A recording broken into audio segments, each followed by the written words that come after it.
আসসালামু আলাইকুম রহমতুল্লাহ। নুরানি এডুয়ের পক্ষ থেকে আপনাদের প্রাণ ঢালা অভিনন্দন এবং শুভেচ্ছা। সুপ্রিয় বন্ধু, যারা পঞ্চম শ্রেণীর বৃত্তি পরীক্ষার জন্য প্রস্তুতি নিচ্ছেন, তাদের জন্য আমাদের প্রস্তুতিমূলক সাজেশন ক্লাস। আমরা আলোচনা করব এই প্লে লিস্টে, এই পডকাস্টে আমরা আলোচনা করব, সেটা হচ্ছে বৃত্তি পরীক্ষার 5 নং যে প্রশ্নটি থাকে সেটা হচ্ছে identify the part of speech of the underline words. কিছু সেন্টেন্সের একটা প্যারা দেওয়া থাকে, 4-5টা বা 5-6টা এরকম। কিছু সেন্টেন্সও আলাদা আলাদাভাবে দিতে পারে ABCD দিয়ে। তো বা এরকম আপনারা দেখতে পাচ্ছেন যে এরকম কিছু সেন্টেন্সও কি লাইন বাই লাইন একটা প্যারা বা একটা গল্পের বা একটা বইয়ের পাঠ্যপুস্তক বইয়ের কিছু লাইন 4-5টা এখানটা তুলে দিতে পারে এরকম। এরপর সেখানে কি থাকবে যে প্রতিটা ইম্পর্টেন্ট ওয়ার্ডের নিচে আন্ডারলাইন করা থাকবে, এরকম আন্ডারলাইন করা থাকবে, এরকম আন্ডারলাইন করা থাকবে, এরকম আন্ডারলাইন করা থাকবে। তো এই আন্ডারলাইন করা ওয়ার্ডগুলো এগুলো কোন পার্ট অফ স্পিচ সেটা আইডেন্টিফাই করতে হবে। কেমন? তো আমি আপনাদের 50টি ক্লাসের আয়োজন করেছি এই আইডেন্টিফাই দ্য পার্ট অফ স্পিচের। তো প্রতিটি ক্লাসই কিন্তু ইম্পর্টেন্ট। আমি শুধু এখানে শুধু আনসার বলে দিইনি, আমি শুধু এখানে আনসার কিন্তু শর্ট আনসার বলে দিইনি। আমি আপনাদের সুবিধার জন্য, যাতে করে আপনারা নিজেরাই সেটা পড়তে পারেন, চিনতে পারেন, জানতে পারেন এবং মুখস্থ না করেও যেন পার্ট অফ স্পিচকে আপনি আইডেন্টিফাই করে লিখতে পারেন। এর জন্য প্রতিটা আনসার আমি অ্যানালাইজ করে দিয়েছি আপনাদের, যেটা কেন হবে সেটা, কেমন সেটা কেন নাউন হবে, সেটা কেন প্রোনাউন হবে, সেটা কেন ভার্ব হবে, অ্যাডভার্ব হবে, অ্যাডজেক্টিভ হবে, এই যে বিষয়গুলো এইগুলো আমি কি একদম অ্যানালাইজ করে করে বুঝাই দিয়েছি। শুধু মুখস্থ বিদ্যার উপর যেন আমাদের ডিপেন্ড হতে না হয়। তো এই যে আমি আগেই আপনাদের এই কথাটা একটু স্মরণ করে দিই, সেটা হচ্ছে পার্ট অফ স্পিচ প্রশ্নের প্রতিটি আন্ডারলাইন করা শব্দসমূহ, অর্থাৎ বোল্ড করা এবং আন্ডারলাইন যে ওয়ার্ডগুলো আছে, আমি সেগুলো একটু আগে যেগুলো দেখাইলাম এগুলো পূর্ণ অ্যানালাইজ ক্লাস আমি আপনাদের জন্য দিলাম। যদি এই ফরম্যাট আপনি পড়েন, তাহলে প্রিয় শিক্ষার্থী বন্ধু, আপনি কি উত্তর শুধু মুখস্থ করবেন না, উত্তর মুখস্থ করার মাধ্যমে আসলে সাকসেস হওয়া যায় না, বরং নিজেই পার্ট অফ স্পিচ চিনতে পারবেন, শিখতে পারবেন এবং মুখস্থ না করেই প্রশ্নের উত্তর দিতে পারবেন। এরকম অ্যানালাইসিস ক্লাস আমরা কিন্তু 50টি আপনাদের জন্য নিয়ে এসেছি। তো চলুন আজকে আমরা প্রথম ক্লাসটাই করি। প্রথম ক্লাসেই ধরো যে প্রশ্নে লেখা আছে যে কোয়েশ্চেন নম্বর 5 বা অর্থাৎ 5 নম্বর দেওয়া আছে, সেখানে বলা আছে যে identify the part of speech of the underline words. এখানে 5 নম্বর কিন্তু থাকবে, কেমন? তো আমার প্রথম কোয়েশ্চেনটার অ্যানালাইসিস ক্লাস। তো আমরা এই সেন্টেন্সগুলো আগে দেখি, কেমন? বলছে Rina Umar and Rupa meet in a library. Rina, Omar এবং রূপা লাইব্রেরিতে দেখা করেছে। কোথায়? লাইব্রেরিতে দেখা করে। স্থানটা কোথায়? লাইব্রেরি। কারা কারা দেখা করে? রিনা, ওমর এবং রূপা কি করে? মিট করে, দেখা করে। কোথায়? লাইব্রেরিতে। তাহলে বলছে Rina, Omar and Rupa meet in a library. Rina, Omar এবং রূপা লাইব্রেরিতে দেখা করে। Rupa is a new girl who loves reading books. বলছে Rupa is a new girl, Rupa একটা নতুন মেয়ে। তাহলে এখানে নিউ এর নিচে আন্ডারলাইন করা, তাহলে নিউ কে? রূপা, রূপা কে? গার্ল, নিউ কে? গার্লটি। গার্লটি কেমন? নিউ, তাই না? রূপা কেমন? নিউ। তাহলে রূপা বা গার্ল সম্পর্কে নিউ একটা কি দিচ্ছে? ধারণা দিচ্ছে, তাই না? আচ্ছা, এবার বলছে হু loves reading books. Who loves, যে অর্থাৎ রূপা, কিন্তু হু কে? রূপা। এই হুটাকে? রূপা, তাই না? তাহলে বলছে হু লাভস রিডিং, অর্থাৎ রূপা লাভস রিডিং বুকস। রূপা কি করে? বই পড়তে পছন্দ করে বা বই পড়তে ভালোবাসে। এখানে রিডিং এর নিচে আন্ডারলাইন। তাহলে রিডিং কি, আমরা সাধারণত রিডিং হচ্ছে কি, এই বইকে কি করে সে পড়ে, বইকে কি করে পড়ে, বা এটা কেমন বই, পড়ার বই, কেমন বই, পড়ার বই, বা কিসের বই, পড়ার বই, বই কি করে পড়ে। আমরা এভাবে কিন্তু কি প্রশ্ন করে করে ওই ওয়ার্ডটাকে আমরা চিনবো, শিখবো, জানবো। কেমন, চিনাটা হচ্ছে আমাদের মেইন টার্গেট। আমরা যদি চিনতে পারি ওয়ার্ডটা আসলে কি, তাহলে কিন্তু আমরা কি পার্ট অফ স্পিচকে খুব সহজে আইডেন্টিফাই করতে পারবো। তাহলে বলছে Rupa is a new girl who loves reading books. Rupa হচ্ছে একজন নতুন মেয়ে যে বই পড়তে পছন্দ করে। দে টক, তার কথা বলে, they talk about their favourite books. They কারা, এই রিনা, ওমর এবং রূপা, তারা, তাই না? রিনা, ওমর এবং রূপা এরা হচ্ছে কি দে, তারা। তারা কি করে টক, কথা বলে, আলোচনা করে কি সম্পর্কে, about their favourite books, about their favourite books. বইটা কেমন, ফেভারিট, প্রিয়, বইটা কেমন, ফেভারিট, প্রিয়। তাহলে তারা তাদের প্রিয় বই সম্পর্কে আলোচনা করছে বা কথা বলছে। কোন বই, প্রিয় বই। কেমন বই সম্পর্কে কথা বলতেছে, প্রিয় বই সম্পর্কে কথা বলতেছে, তাই না? এখানে যেমন বুক, রিডিং, তাই না? এখানে কি বুক, ফেভারিট, এটা হচ্ছে রিডিং বুক, এটা হচ্ছে ফেভারিট বুক। এটাকে ভাব বুঝাচ্ছে, আবার অ্যাডজেক্টিভও কিন্তু বুঝাচ্ছে, এটাকে পুরোপুরি অ্যাডজেক্টিভ বুঝাচ্ছে, তাই না? আচ্ছা, they told about their favourite books. ও আবার এই কথাটাই যে রিডিংকে আমি অ্যাডজেক্টিভ বললাম, আপনারা বলছেন রিডিং তো ভাব, তাহলে অ্যাডজেক্টিভ হবে কেন, আমি পরে এটাকে অ্যানালাইজ করে বলে দিচ্ছি, কেমন? আচ্ছা, আমার পরের আলোচনা সেটা আসতেছে। তাহলে কি বলছে, they told about their favourite books, তারা তাদের প্রিয় বই সম্পর্কে আলোচনা করছে বা কথা বলছে। And decide, and they decide, তাই না? অর্থাৎ তারা কী করতেছে, ডিসাইড করতেছে, সিদ্ধান্ত নিতেছে, টু মিট অ্যাগেন, আবার দেখা করবে, আবার দেখা করবে, কি করবে, মিট করবে, আবার দেখা করবে, কেমন, কোথায়, ইন দ্য লাইব্রেরি, লাইব্রেরিতে, ইন দ্য লাইব্রেরিতে, লাইব্রেরিতে, কখন, টুমোরো, কখন, টুমোরো, আগামীকাল। তাহলে যে আগামীকাল হচ্ছে কি, এর নিচে আন্ডারলাইন করা আছে, তো আগামীকালটা কি, এটা কোন পার্ট অফ স্পিচ, আমরা এটা ব্যবহার করবো, কেমন? আচ্ছা, তো ঠিক আছে, আবার একটু পড়ি। Rina, Omar and Rupa meet in a library. Rupa is a new girl who loves reading books. They talked about their favorite books and decide to meet again in the library tomorrow. তো এই যে ওয়ার্ডগুলো নিচ্ছে, library, new, reading, favourite, tomorrow, এই যে ওয়ার্ডগুলো নিচ্ছে underline করা আছে, এগুলো কোন পার্ট অফ স্পিচ এখন আমরা জানবো। আমরা প্রথমে শর্ট অ্যান্সারটা জানি, শর্ট অ্যান্সারগুলো জানি। লাইব্রেরি হচ্ছে কি, নাউন, লাইব্রেরি কি, নাউন, কেন, এটা জায়গার নাম। আমি আরও অ্যানালাইজ করতেছি, এখানে একটু পরে আসতেছি, আমি শর্ট অ্যান্সার বলে দিচ্ছি। লাইব্রেরি কি, নাউন, কেন, এটা কি, নাম, তাই না? নিউ কি, অ্যাডজেক্টিভ, নিউ কি, অ্যাডজেক্টিভ, নিউ কি, অ্যাডজেক্টিভ, নিউ হচ্ছে অ্যাডজেক্টিভ। এখানে গার্ল সম্পর্কে কি, গার্লটা কেমন, গার্লের গুণ বলেছে, তাই না? গার্লের অবস্থা বলেছে এখানে, যে গার্লটা হচ্ছে নতুন। আচ্ছা, এবার হচ্ছে রিডিং, রিডিং হচ্ছে ভাব, রিডিং কি, ভাব, বইটা কি করছে, পড়ছে, তাই না? তো রিডিং আবার অ্যাডজেক্টিভও কিন্তু হতে পারে, যেটা আমি অ্যানালিসে বলতেছি একটু পরেই। আচ্ছা, তো ফেভারিট কি, ফেভারিট হচ্ছে অ্যাডজেক্টিভ, ফেভারিট কি, অ্যাডজেক্টিভ। টুমোরো হচ্ছে কি, টুমোরো হচ্ছে অ্যাডভার্ব, টুমোরো কি, অ্যাডভার্ব। তাহলে আমরা প্রশ্নের উত্তরে সহজে আমরা পরীক্ষার খাতায় লিখতে পারবো, library noun, new adjective, reading verb, এবার হচ্ছে ফেভারিট অ্যাডজেক্টিভ, টুমোরো অ্যাডভার্ব। এবার প্রতিটা আসলে কেন নাউন হলো, সেটা কেন, সেটা অ্যাডজেক্টিভ হলো, কেন ভার্ব হলো, কেন অ্যাডজেক্টিভ হলো, কেন অ্যাডভার্ব হলো, আমরা এখন এইগুলো একটু অ্যানালাইজ করি। দেখো, এক নম্বরে বলছে লাইব্রেরি হচ্ছে নাউন, এটা হচ্ছে কমন নাউন। লাইব্রেরি কি, নাউন, এটা কোন নাউন, কমন নাউন। আচ্ছা, শুধু এখানে কমন নাউন লেখার দরকার নেই, শুধু নাউন লিখলেই হবে, কমন নাউন লেখার দরকার নেই। আর যদি কমন নাউন ব্র্যাকেটে এইভাবে দিয়ে দাও, তাহলে তো বেশ ভালো হয়, কেমন? তবে বানান ভুল হওয়ার সম্ভাবনা, সময়ের স্বল্পতা, সবগুলোকে খেয়াল করে শুধু নাউন লিখলেই হয়ে যাবে, যে লাইব্রেরি নাউন।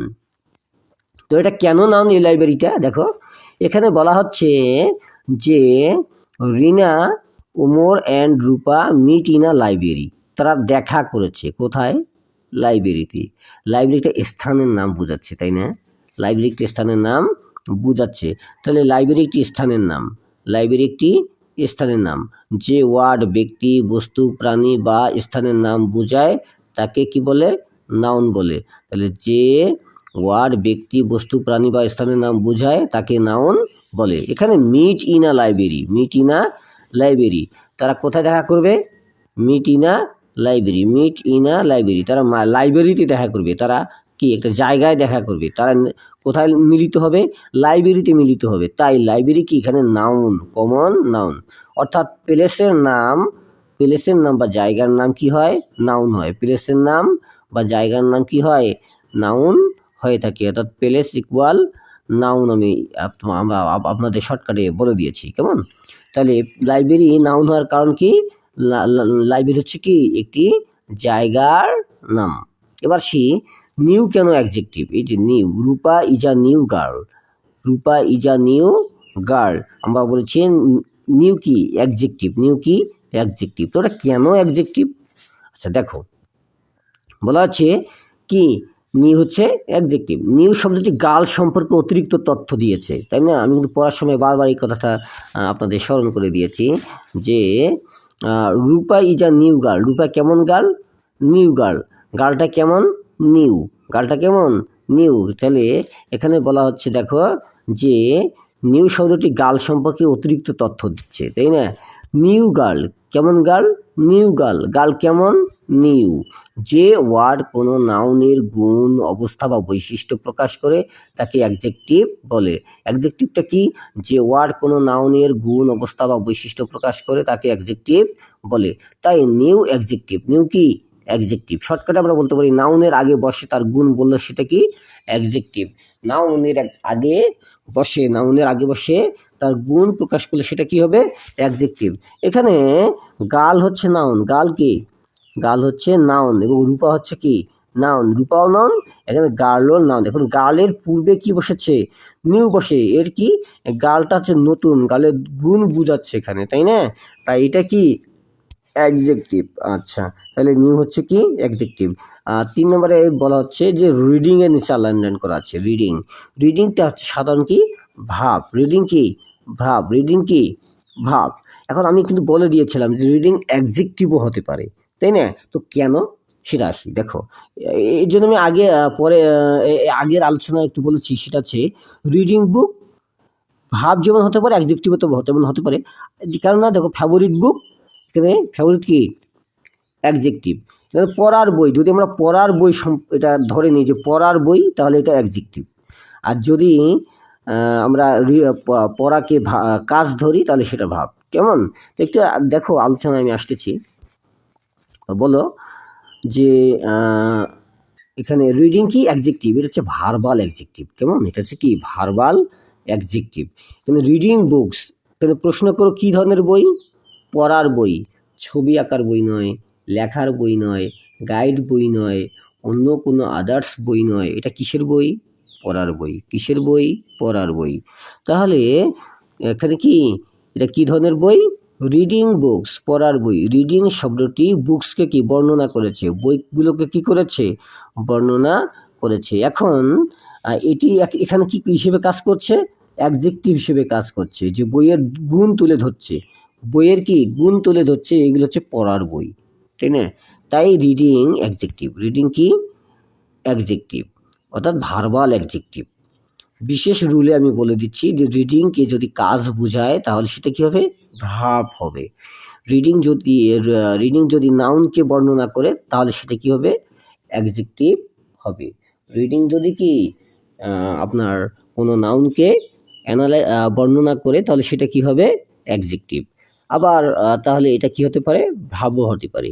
তো আমার যেটা পরামর্শ সেটা হচ্ছে আমরা রিডিংকে ভার্বাল অ্যাডজেক্টিভ না লিখে বরং ভার্ব লিখি, এটাই বেটার হবে। এতে সময়ও বাঁচবে, আবার দেখা যাবে যে আমাদের যে প্রবলেম যদি সৃষ্টি হয়, তিনি যদি মানে যিনি খাতা কাটবেন তিনি যদি ঠিকঠাক সেই সময় ওনার মনে না আসে যে এটা ভার্বাল ভাব হতে ভার্বাল অ্যাডজেক্টিভ হতে পারে, তখন কিন্তু তিনি এটাকে ক্লোজ করে দিতে পারেন, তাই না?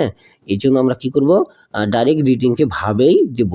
আর যদি একান্তই এটাকে অ্যাডজেক্টিভ তোমরা লেখো, তাহলে আমি বলবো যে এটাকে কি করতে হবে, ভার্বাল অ্যাডজেক্টিভ এটাকে আইডেন্টিফাই করে দিতে হবে। কেমন? রিডিং লিখে অ্যাডজেক্টিভ লিখবা, ব্র্যাকেটে লিখবা ভার্বাল অ্যাডজেক্টিভ। এবার আসি আমার 4 নম্বরটাতে, ফেভারিট। এখানে বলা হচ্ছে যে they told about their favourite books. তারা তাদের প্রিয় বই নিয়ে কি আলোচনা করছে, কথা বলছে। কেমন বই? ফেভারিট, প্রিয়। কেমন বই? ফেভারিট, প্রিয়। কেমন বই? বই কেমন? ফেভারিট, তাই না? তাহলে বই সম্পর্কে একটা ধারণা দিচ্ছে, বইয়ের গুণ বা অবস্থা সম্পর্কে বর্ণনা দিচ্ছে এখানে, তাই না? তাই কি এটা হচ্ছে অ্যাডজেক্টিভ। চলো একটু অ্যানালাইজ করি। ফেভারিট বুকস অর্থাৎ কি, বই কেমন, বুকস কেমন, ফেভারিট। ফেভারিট শব্দটি বুকসের গুণ প্রকাশ করেছে, তাই না? তাই ফেভারিট হচ্ছে কি অ্যাডজেক্টিভ। শর্টকাটে যদি বলি নাউন কেমন, অর্থাৎ নাউনকে যদি প্রশ্ন করা হয় এটা কেমন, বুকস কেমন, পেন কেমন, ম্যান কেমন, তাই না? যে কোনো স্থানের নাম বা ব্যক্তির নাম বা বস্তুর নাম, যে কোনো কিছুর নাম, অর্থাৎ নাউনকে যদি আমরা প্রশ্ন করি এটা কেমন, এটা কি কেমন, তাহলে এর উত্তর হবে কি favourite, beautiful, good, new, bad ইত্যাদি, তাই না? তাহলে কি সেগুলো হচ্ছে অ্যাডজেক্টিভ, অর্থাৎ favourite, beautiful, good, new, old এগুলো কি অ্যাডজেক্টিভ। তো বুঝে আসছে ফেভারিট কেন অ্যাডজেক্টিভ। আচ্ছা, এবার আসি আমরা ঠুমুরতে। দেখো এই যেটা বলছে দে ডিসাইড, এই যে দে বলতে কি তারা, এই যে তারা, হ্যাঁ, অর্থাৎ রিনা, ওমর অ্যান্ড রূপা কি করছে, ডিসাইড সিদ্ধান্ত নিচ্ছে, টু মিট অ্যাগেন আবার দেখা করবে, ইন দ্য লাইব্রেরিতে, হ্যাঁ, ইন দ্য লাইব্রেরি অর্থাৎ লাইব্রেরিতে তারা আবার দেখা করবে টুমোরো আগামীকাল। তো এই টুমোরো আগামীকাল একটা সময় ভাব চলে আসছে, তাই না? সময় দেখা করবে, একটা নির্দিষ্ট সময় তারা দেখা করবে টুমোরো। আচ্ছা, তো দেখি তাহলে টুমোরো কি অ্যাডভার্ব, টুমোরোটা কি অ্যাডভার্ব। তো কেন অ্যাডভার্ব? দেখো, they decide to meet again tomorrow, they decide to meet again tomorrow, তারা আবার আগামীকাল দেখা করতে চায় বা দেখা করতে সিদ্ধান্ত নিচ্ছে, তাই না? আচ্ছা, তারা আবার আগামীকাল দেখা করবে। মিট কখন, মিট কখন, আগামীকাল, মিট কখন, আগামীকাল। দেখা কখন, সাক্ষাৎ কখন, মিট কখন, টুমোরো, কখন, টুমোরো। যে ওয়ার্ড কোনো কাজের সময়, স্থান, পদ্ধতি বা পরিমাণ বোঝায় তাকে অ্যাডজেক্টিভ বলে, অ্যাডভার্ব বলে। তাহলে কি, যে ওয়ার্ড কোনো কাজের সময়, স্থান, পদ্ধতি বা পরিমাণ বোঝায় তাকে কি বলে, অ্যাডভার্ব বলে। এখানে টুমোরো কাজের সময় বোঝাচ্ছে, তাই না? এখানে টুমোরো কি কাজের সময় বোঝাচ্ছে, যে তারা দেখা করবে আগামীকাল। আচ্ছা, তাই টুমোরো হচ্ছে কি অ্যাডভার্ব, অর্থাৎ এটা হচ্ছে কি adverb of time, adverb of time, এটা সময়ের অ্যাডভার্ব। আচ্ছা, তাহলে শর্টকাটে আমরা বলতে পারি ভাব কখন। ভাবকে যদি প্রশ্ন করা হয় যে এটা কখন হবে, কখন, তখন এর উত্তর কি হবে, অ্যাডভার্ব হবে। তখন এর উত্তর কি হয়, অ্যাডভার্ব হবে। তো আমরা প্রশ্নের উত্তরে এভাবে লিখব যে লাইব্রেরি নাউন, কমন নাউন যদি আমরা ব্র্যাকেটে দিই ভালো, না দিলেও সমস্যা নেই, তবে না দেওয়াটাই ভালো মনে হয়, কারণটা হচ্ছে সময় বাঁচবে এবং কি ভুল হওয়ার সম্ভাবনা কম থাকবে। আচ্ছা, এবার নিউ, নিউ কি অ্যাডজেক্টিভ। আমরা রিডিং লিখব ভার্ব, এখানে অ্যাডজেক্টিভও লিখতে পারি, তবে অ্যাডজেক্টিভ লিখলে ভার্বাল অ্যাডজেক্টিভ লিখব। কেন এটা করব, এই যে অ্যাডজেক্টিভ লিখে ভার্বাল অ্যাডজেক্টিভ সহ লিখব কেন, এটা আমি আগে বলেছি। যদি যিনি খাতা কাটবেন তিনি যদি ওই সময় যদি ওনার সেন্সে বা যদি এটা না আসে বা তিনি যদি না বুঝেন বা, তাহলে কিন্তু তিনি ক্রস করে দিতে পারেন, তাই না? সাধারণ দৃষ্টিতে যেহেতু রিডিং হচ্ছে ভার্ব, তো তিনি ওই সময় তো ওই ধরনের চিন্তা নাও করতে পারেন যেটা বুককে বর্ণনা করেছে, এটা বইকে বর্ণনা করেছে, যে রিডিং বুক, এটা পড়ার বই, অন্য কোনো বই না, বা ছবি আঁকার বই না, বা লেখার বই না, বা গাইড বই না, বা অন্য কোনো আদার্স বই না, তাই না? এটা হচ্ছে পড়ার বই। তো একটা বইকে বর্ণনা করা হয়েছে, তাই এটা অ্যাডজেক্টিভ। ওনার মাথায় ওই সময় সেটা নাও আসতে পারে, সাধারণ দৃষ্টিতে যেহেতু রিডিং হচ্ছে ভাব, ভাবটাই লেখো। কিন্তু যদি আমার পরামর্শ হচ্ছে যদি অ্যাডজেক্টিভ লেখো তাহলে ভার্বাল অ্যাডজেক্টিভ লিখবে, কেমন? আচ্ছা, ফেভারিট, ফেভারিট কি অ্যাডজেক্টিভ, ফেভারিট হচ্ছে অ্যাডজেক্টিভ। টুমোরো কি অ্যাডভার্ব, টুমোরো কি অ্যাডভার্ব। ঠিক আছে, তাহলে এইভাবে আশা করা যায় প্রশ্নের উত্তরগুলো যদি আপনারা লেখেন তাহলে আশা করা যায় যে ভালো ফলাফল পাবেন। আমার এই ক্লাসটি আমি আপনাদের কয়েকবার দেখার জন্য বলবো, যাতে করে আমাদের পুরো বিষয়টা চিনতে সহজ হয়, অর্থাৎ পার্ট অফ স্পিচ চিনতে সহজ হয়, আমরা যখন শিখে ফেলি। যাতে করে শুধু এই লাইব্রেরি হচ্ছে নাউন, নিউ হচ্ছে অ্যাডজেক্টিভ, রিডিং ভার্ব বা ভার্বাল অ্যাডজেক্টিভ, ফেভারিট হচ্ছে অ্যাডজেক্টিভ, টুমোর হচ্ছে অ্যাডভার্ব, এগুলো মুখস্থ যেন শুধু করতে না হয়। আমরা যেন একটা সেন্টেন্স, একটা ওয়ার্ড কেন সেটা কোন পার্ট অফ স্পিচ হলো এটা যেন আমরা চিনতে পারি, বলতে পারি, শিখতে পারি, এবং এটা আমাদের ফিউচারের জন্য অনেক বেশি ইম্পর্টেন্ট, তাই না? তো আমাদের 2 নম্বর ক্লাসটি অনেক গুরুত্বপূর্ণ। 2 নম্বর ক্লাসটিও দেখার আমি আমন্ত্রণ জানাচ্ছি। এভাবে ধারাবাহিকভাবে আমাদের 50টি ক্লাস চলবে ইনশাআল্লাহ। তো প্রিয় শিক্ষার্থী বন্ধু, ভালো থাকো, সুস্থ থাকো, সুন্দর থাকো। আল্লাহ হাফেজ।